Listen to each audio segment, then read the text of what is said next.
Hope you are all very well.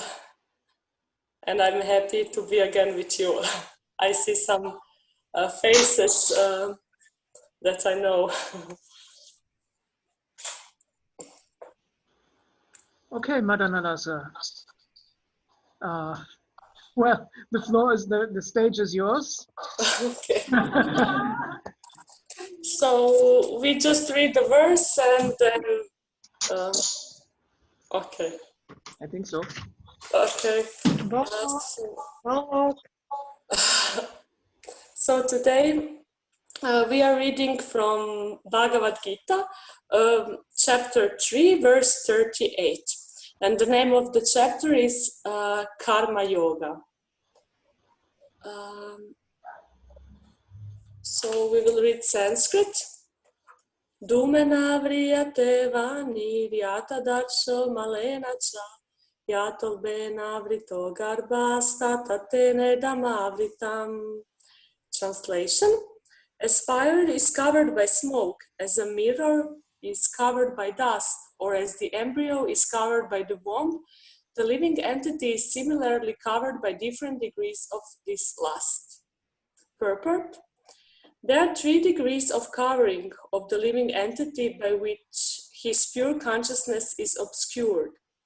This covering is but lust under different manifestations like smoke in the fire, dust on the mirror, and the womb about the embryo. When lust is compared to smoke, it is understood that the fire of the living spark can be a little perceived.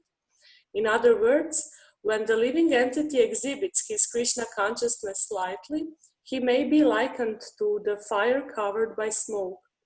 Although fire is necessary where there is smoke, there is no overt manifestation of fire in the early stage.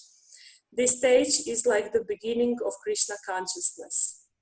The dust of the mirror refers to a cleansing process of the mirror of the mind by so many spiritual methods. The best process is to chant the holy names of the Lord. The embryo covered by the womb is an analogy illustrating a helpless position, for the child in the womb is so helpless that he cannot even move. This stage of living condition can be compared to that of the trees. The trees are also living entities, but they have been put in such a condition of life by such a great exhibition of lust that they are almost void of all consciousness.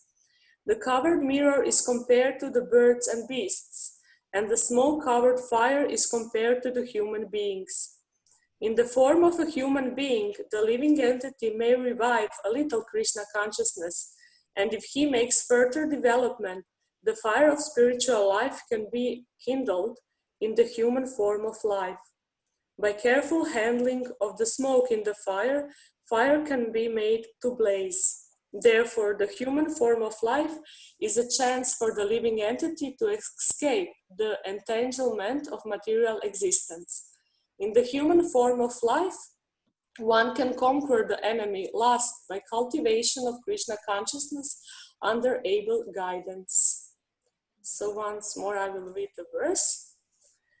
As fire is covered by smoke, as a mirror is covered by dust, or as the embryo is covered by the womb, the living entity is similarly covered by different degrees of this lust. Om Jnana-timirandasya Jnananjana Shalakaya Chakshurun Militam Yena Tasmai Shri Gurave Namaha. Jai Shri Krishna Chaitanya Prabhu Nityananda Shri Advaita Gadadhar Shri Vasadi Gaura Bhakta Vrinda. Hare Krishna Krishna Krishna Hare Hare Hare Rama Rama Rama Hare Hare. So we can see that today's topic is lust. So here is very nicely described that actually we have 3 degrees of lust which are covering living entity. So first comparison is fire covered by smoke. So we know when fire is covered by smoke, it's easy for us to understand that under that smoke there is a fire. And there is also one proverb, I think in every language.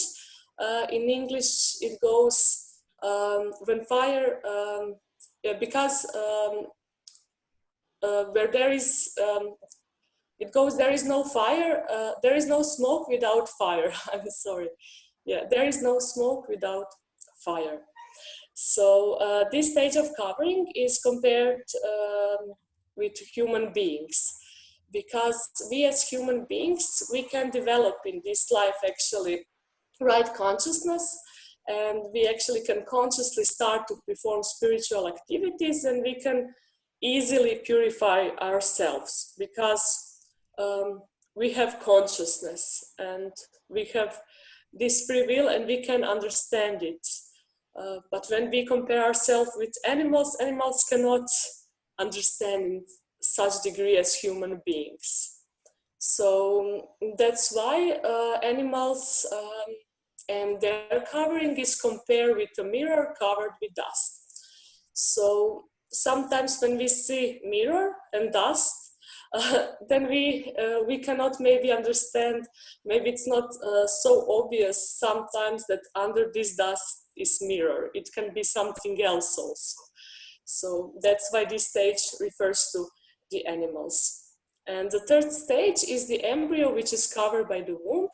And Srila Prabhupada actually explained nicely in this, in his commentary, that this position of the child is very helpless, and child actually cannot move in the womb, and it's completely covered by mother's womb. So this stage is compared with trees and plants and these living entities which have actually this lower consciousness. So all these coverings actually represent lust, and we can see, I can see in myself that I'm somehow covered with this lust. Sometimes more subtle, sometimes more gross, but actually, yeah, all living entities, we are affected by it. So yeah, that's why I would like to talk today a little bit about this last gross and subtle. So first topic, it will be more philosophical. So we will talk what is lust from the angle of scriptures and how it manifests in our lives, etc. So yeah, it will be more philosophical, and then in the end we will speak about practice and who are we in all this. So don't be scared in the beginning by so many philosophical sentences. So yeah, we know actually that there are 6 enemies of the soul, and one of them is lust. We have, you know, for example, greed, pride, etc. How can we define actually what lust is? I found really nice explanation in Chaitanya Charitamrita, the Lila, from Krishna-das Kaviraj Goswami. He's actually explaining this difference between love and lust. And he says, lust and love have different characteristics, just as iron and gold have different natures. The desire to gratify one's own senses is kama, lust, but the desire to please the senses of Lord Krishna is prema, love. The object of lust is only the enjoyment of one's own senses, but love caters to the enjoyment of Lord Krishna, and thus it is very powerful. So we can see, as I mentioned, that lust can actually be manifested in different ways. Very gross on physical level, when we can feel this greed, this lust for sensual enjoyment, for food, for money, something that is visible and actually obvious to us. We can see it in ourselves, we can see in other people, manifestation of this gross lust. But there is also this subtle lust. And sometimes it says that it's more dangerous maybe than this gross lust.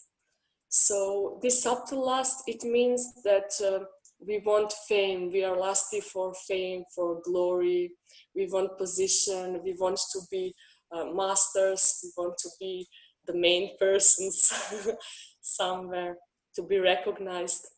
And Chandramauli Swami actually once said in his lecture that if we are not working on this subtle lust, if we are not trying to overcome these subtle things, this greedy for fame and name, then sooner or later we will again become victims also of this gross lust. So we know when we are under the influence of lust, then we think only about ourselves. How can I fulfill my needs? And everything is actually in that moment about me. How will I get pleasure from some object or some person? And when these things are happening, when we are thinking in this way, then we actually don't think how to please Krishna and how to please his servants, how to please different part and parcels of Krishna. No, it's then only I'm in the center. And sometimes it can happen that this is like gross example, but for example, I love someone, and because I love someone, this person also needs to love me. Maybe you watch in some movies or in soaps, and then people become really mad. Oh, you don't respond to my love. How not? I love you so much. And in that moment, we think that because of our feelings, we have the right to possess someone, to enjoy someone, and whatever comes on our mind, actually, that needs to be fulfilled. So it's like it's also a very good example how lust manifests in us and in this world. And we can see also many kings, warriors from the past, and because of this lust and because of greed, they wanted to possess first one country and then, oh, maybe I can subjugate more countries and put them under my control, under my possession. And then there is no limit. And then more wars, more human lives, and there is no limit of my desire to spread my power. And what is like the chief goal of that is that I can achieve some triumph. And we can see in the end what happened to all these big personalities. They also needed to say goodbye to their position and to their achievements. And what left of all these people? Just names in the books. And all these big empires also, which were so big, and because of this lust they spread, for example, Roman Empire or Greece, they have all been actually vanquished. So we can, by these examples, see this nature of the lust, and it cannot stop on just one small desire. Lust needs to become bigger and bigger. And if we are simply following these desires, thinking that by doing this, by following them, we will be happy, in the end, we will see that we will not end up so happy actually, because lust cannot give us this spiritual, eternal happiness that only actually true love can. And sometimes we can be a little bit confused. What is love? What is lust? But we can see from this sentence from Krishna Das Kaviraj that actually lust is when I want to fulfill my desire, when I'm thinking about myself, and love is when I'm thinking about others, when I'm not in the center, when I put myself on secondary place at least. And this most auspicious and most exalted love is actually love for God, love for Radha and Krishna. So actually there is no big problem in fulfilling one desire. That's okay. And but what is the real problem? The real problem is that our desires are innumerable, and actually it's not possible to fulfill them all. So in one moment I want this, and in the other moment something new will arise from my mind, and it will happen always. So it's because our senses always wants to enjoy, always wants to taste new things, and they actually don't have fixed goal. They always just want more and more. So that's why actually lust cannot be distinguished so easily. And if we try to fulfill these desires, it's also explained that it's like we put ghee in the fire. It can just increase this flame. And it's like our mind is telling us, fulfill this desire, and then after this, fulfill that other desire. And my mind sometimes says to me also, if you don't fulfill this particular desire, if you don't fulfill it, you will not be happy. So we can see mind can push us sometimes, and when these things are happening, we cannot actually be peaceful, and we cannot be happy, and then we cannot think about our relationship with God. So it's wonderfully said that about this difference between lust and love, that actually lust and love are quite different. Lust is like dense darkness, but love is like the bright sun. So this true love, most exalted love, which I mentioned, is actually divine love. And what does it mean? It means that I know who I am, and I know what is my relationship with the source. And I know that there is something higher than me. And when I know that, when I start to feel it, and when I start to discovering again this relationship with God, with Krishna, then I will also love all living entities, but I will not love them on selfish way. I will love them on very deep way, knowing that they are also servants of my beloved Lord. And let's say prema, this divine love, is very objective, but lust is very subjective, because lust is oriented only on me.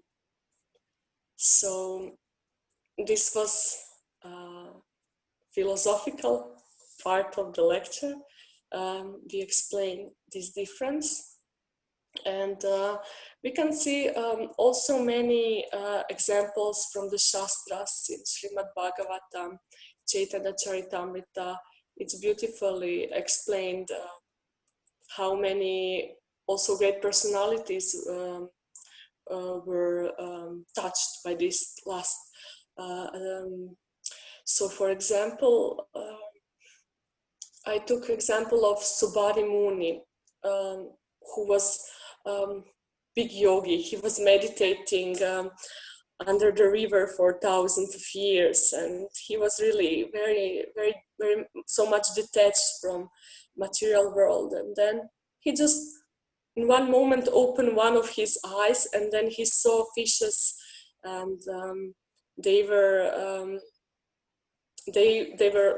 had like union, these two fishes, and when he saw them, he actually fell from his position, and in his heart this desire to get married and to enjoy also increase. And then he left the river, he abandoned all his austerities, his meditation, and he decided to marry all the daughters of King Mandata, and he had 50 daughters, and he wanted to marry them all. But the problem was he was very old and they were very young.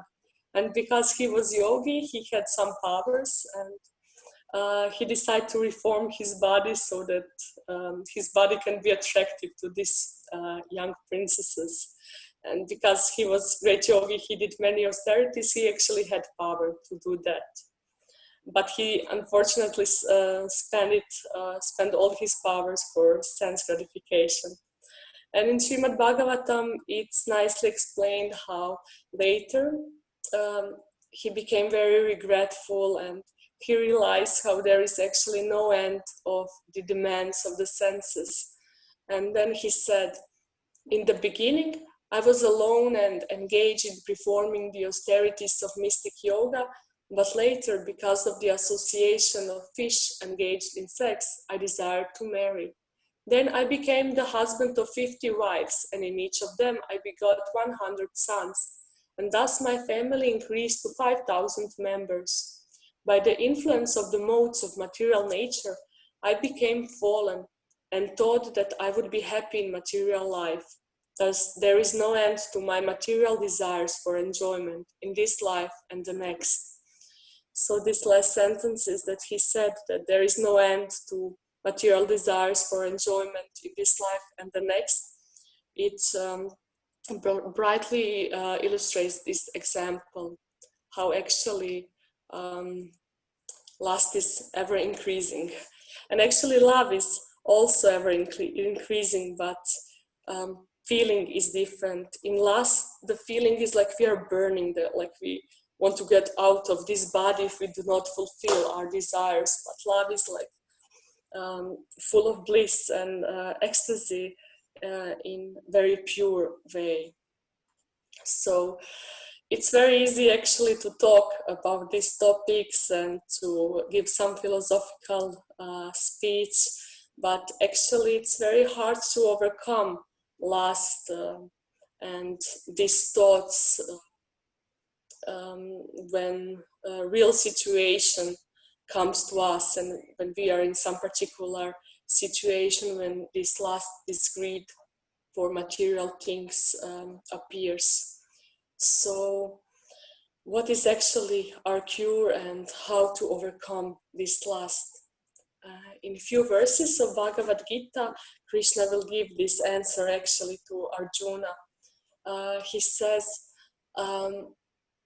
thus knowing oneself to be transcendental to the material senses, mind and intelligence, O might Arjuna, one should steady the mind by deliberate spiritual intelligence, Krishna-consciousness, and thus by spiritual strength conquer this insatiable enemy known as lusts. So Krishna here said that we should be transcendental to the material senses, mind, and intelligence, because actually senses, mind, and intelligence are like our media through which we experience this lust and in which lust is located. So actually, what can we do? The best thing is the spiritual strength. And Srila Prabhupada also said about this, that actually material mind has to be treated by spiritual medicine. Then the material mind will be spiritual. And he gave example. For example, when person is drinking a lot of milk and then gets this disease, belly disease, then a doctor gives him another milk preparation, which is, the name is curd, and then he's cured. So actually, in the end, that what was for us bondage, our senses, our mind and intelligence, we are servant of them, in the end become also path for our liberation.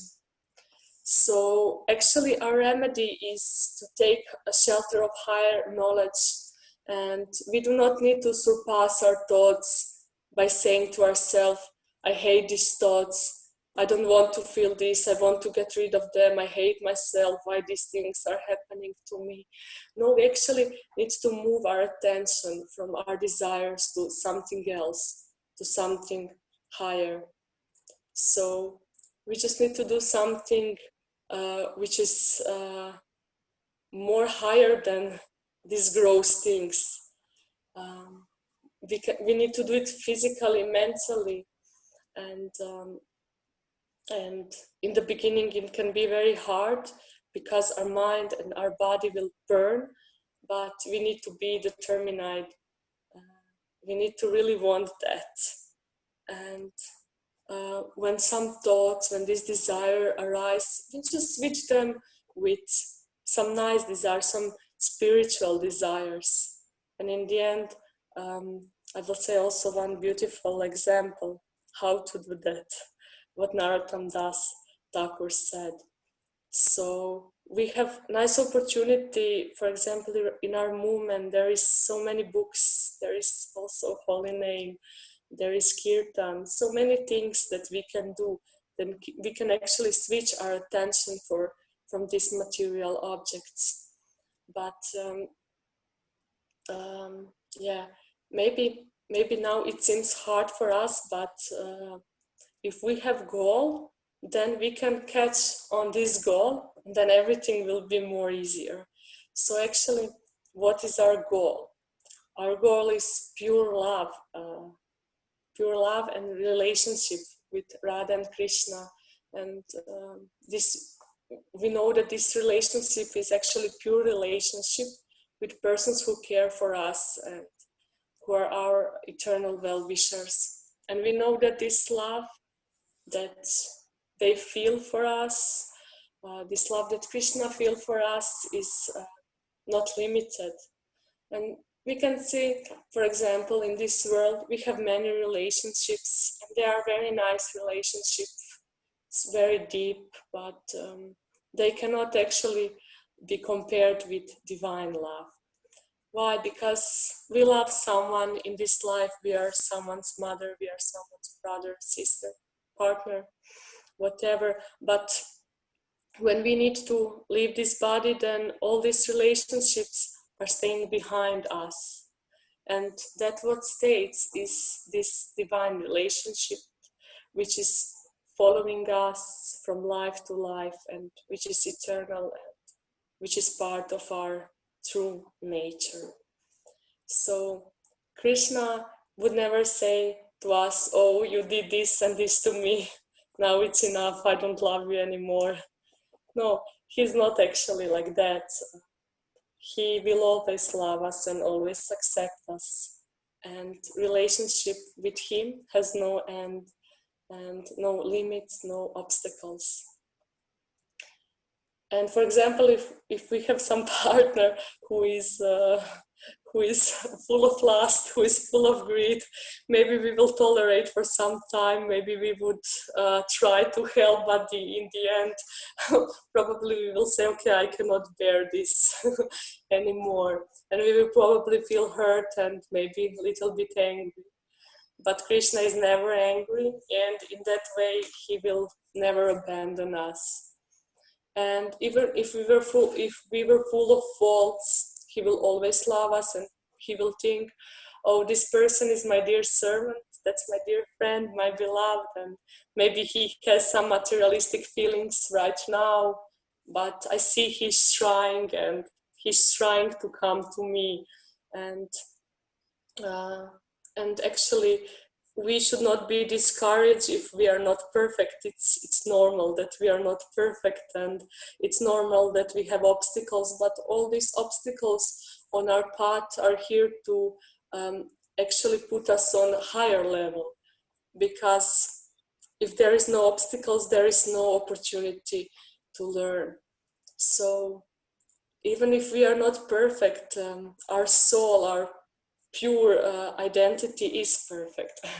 And we know that we are also full of knowledge, full of bliss, full of love. And Krishna knows it, so he will also help us. And we see that he's helping us in different ways. He's sending to us people, situation, just to bring us closer to him. So in that way, we do not need to worry. And what's the only thing actually we can do?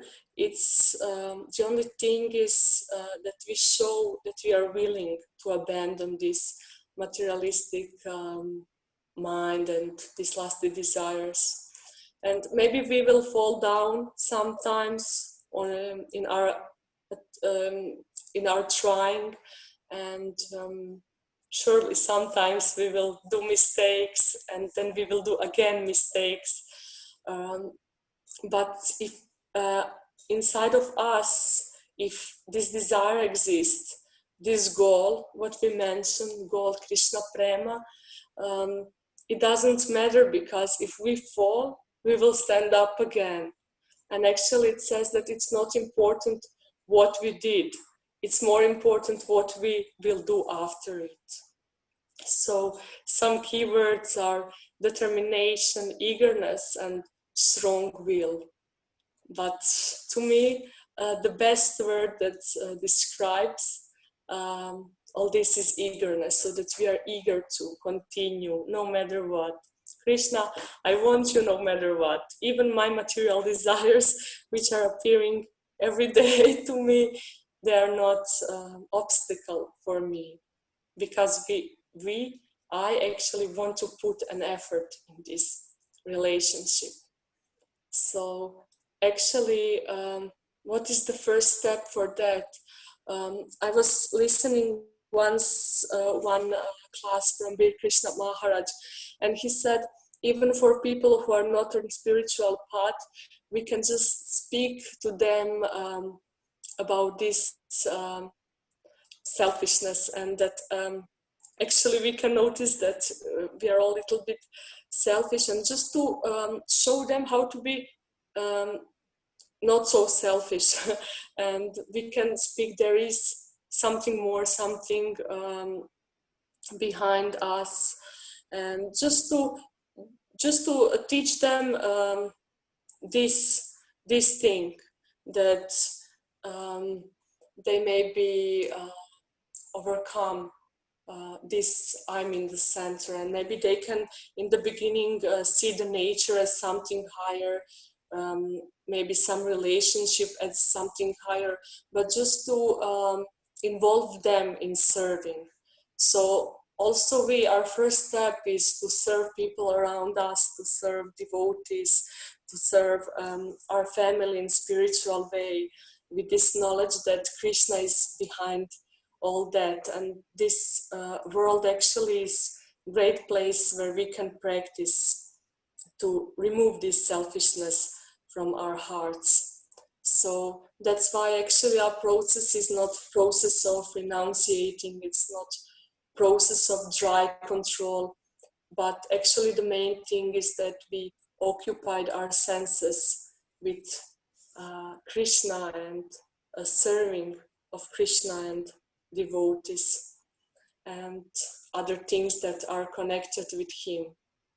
So actually our process for purifying senses is devotional service, it's bhakti, and in that way when we purify our senses by bhakti, then also there will be no place for lust in these pure senses. And that's why I said that in the end, that what was the cause of bondage is now cause of liberation. So our pure senses, which were before place in which lust hided, now is place where prema is hiding.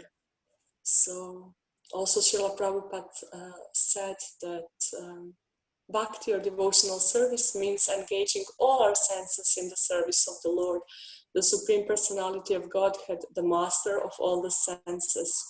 So when the spirit soul renders service unto being employed in the service of the Lord, one's senses are purified. So that's Prabhupada explained that what we said about purifying our senses. So actually, how to use lust of our senses in spiritual way. For example, we can see that our eyes always wants to see beautiful things, and our ears wants to hear beautiful sounds. And we can give them beautiful things. We can give eyes beautiful view. We can give them view of Radha and Krishna, give them beautiful devotees, beautiful prasadam, beautiful books. And we actually want the highest beauty. So we should think, oh, I don't want to satisfy my mind, my eyes with some ordinary beauty of this world. I actually want the highest beauty. I want highest transcendental, the most relishable beauty. And for example, I can see here in Golokadam example with Radha Madan Mohan, every day we have darshan of them, and every day they are more and more beautiful than they were before. And even if sometimes I'm not in some mood, I'm tired or I'm a little bit grumpy, my eyes cannot say to me, oh, they are not beauty today. Even if my mind is messed up, but my eyes can recognize this. This beauty is really extraordinary beauty. And by thinking like that, by searching for beautiful things, we can see in the nature how nature is beautiful. And what is nature than Krishna's nature, his creation? So we see also how he creates such beautiful pictures, such beautiful rivers, some beautiful flowers, some beautiful people. And when we engage our mind and senses more and more each day, and also when we chant every day, when we are associating with people, then we will be more and more engaged, and we will more and more recognize this actually highest beauty of this world and who is behind all this. So actually we want to replace our mundane lust with spiritual lust, and in this way to increase our desire to serve others and to chant. So the key word is just like not surpass these things, not surpass lust, but replace mundane lust with spiritual lust. And in the end, to defend this sentence, what I said, I would like to read something from Narottam Das Thakur, Prema Bhakti Chandrika, which is actually summarized of what I wanted to say. So it goes like this. I shall fight with lust, anger, bewilderment, greed, madness, envy, and pride. Defeating them, I will become blissful at heart, and I will easily become able to worship Lord Govinda. Last, I will engage in offering the fruits of my work to Lord Krishna. Anger I will direct over the enemies of the devotees. Greed I will engage by being greedy to hear the topics of Lord Hari in the association of the saintly devotees. Bewilderment will be manifested because I cannot immediately attain my worshipful Lord. Madness will be there when I madly glorify the transcendental attributes of Lord Krishna. In this way, I will engage each of these in the service of Lord Krishna. If lust is not controlled, then it becomes the breeding ground for a host of vices and checks one's advancement on the path of devotional service. However, if one stays in the association of the saintly devotees, then that association will carry him behind the influence of lust, anger, and their friends. I shall not become angry, I shall renounce anger. I shall become free from my six enemies, such as greed and bewilderment. I shall control my mind and always remember Lord Krishna Chandra. When lust and his friends hear the word Govinda, they immediately begin to flee, as a herd of elephants flees when it hears a lion's roar. So if one engages in single point and devotional service to Lord Krishna, then the worshipper attains transcendental bliss and all kinds of calamities flee from him. So Narottam Das Thakur wonderfully explained this, how we actually are lust, just engage in lust for the Lord, so that we are very lusty to attain Lord Krishna.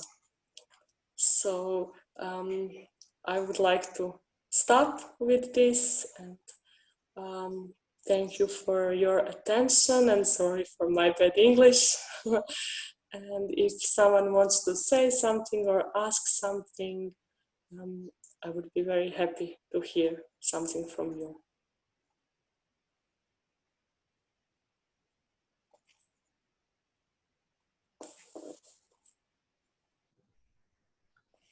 Thank you very much. So if anyone has a question, they can either unmute themselves and ask, or if they are too shy to do that, they can also type into the chat box. So if anyone from the live audience wants to ask a question, come forward here and speak.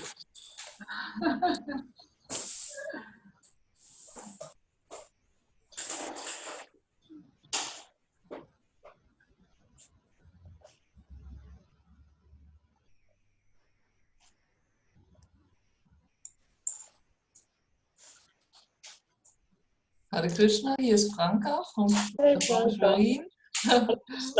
Please accept my obeisances, dear God sister. I'm so happy to see you. I had some service for my partner until 7:30. He wouldn't eat prasadam alone, and I'm very happy to hear you, and I feel that you mean this what you have said with your heart. That I can feel, and I remembered a sentence of Kadambakana Maharaj. He said, "The beauty of Krishna is the beauty of his heart." Yeah, wow. He said it in one lecture. Thank you very, very much. And to become free from selfishness is a big problem for me too. to learn to serve more selfless. Thank you, Franka, for sharing. And for me, it's also very nice to see you. And also, I also read why Radha is so beautiful. It's not because of her physical look only, it's because of her heart and her feelings that she feels for Krishna. And it's actually the most important thing in the whole story. I think we have proof in material relationships too. You can have a man or a woman who is externally not so beautiful, but if he or she is nice at heart, that has much more weight than the external beauty. Yeah, I agree. Thank you. Thank you. Hello, Madanalasa. Thank you very, very much for your very good lecture. And I sometimes wonder if we really can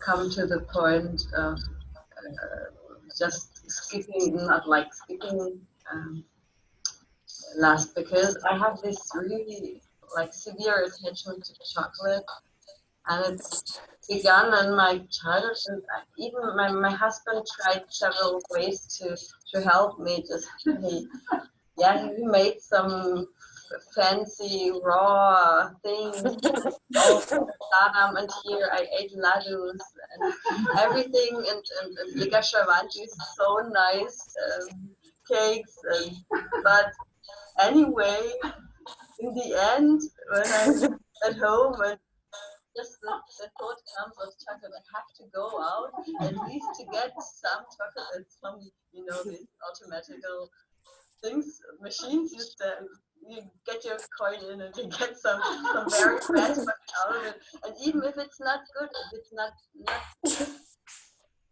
if I even get sick of it, it's like it is so deep, and I don't know how.